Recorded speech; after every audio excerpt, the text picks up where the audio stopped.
Hey, what's going on, Berean Baptist Church family? Welcome to the new Sunday follow-up, where we follow up the Sunday sermon to go deeper into the Sunday sermon text.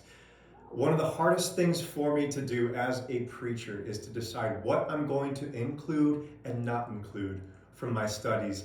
And when I was prepping the message for Sunday morning, I had to make a really tough decision. Which Old Testament text was I going to leave out? What I mean is this: Jesus, throughout Matthew 11, verses 28 to 30, is echoing multiple texts throughout the Old Testament, that is, the Hebrew Bible. The one we looked at was from Jeremiah chapter 6, verse 16. There was another one that I really thought about including, but knew just for sake of time, it wasn't going to work. That's where this Sunday follow-up comes in handy. I want you to check out Exodus chapter 33 and look with me at verse 12. There, Moses is on the verge. If not, he's already burned out. And there he has a few words with the Lord. And in Exodus chapter 33, starting in verse 12, listen to what Moses says to the Lord.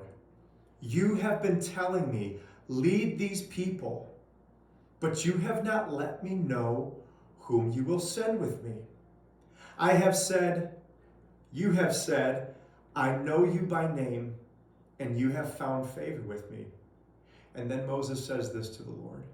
If you are pleased with me, teach me your ways, so I may know you and continue to find favor with you. Remember that this nation is your people.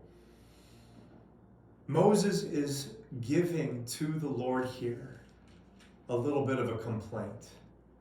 He's tired, he's weary, he's burdened by the people, burdened by the responsibilities, burdened by even just the physical terrain around him. Remember, Israel is in the wilderness, and Moses is charged with the task of leading them through to the promised land.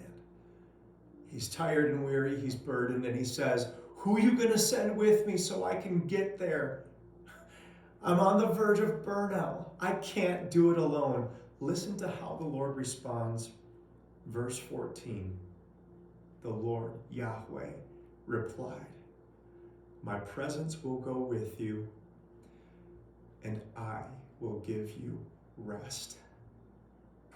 My presence will go with you, and I will give you rest. Does anything there sound familiar?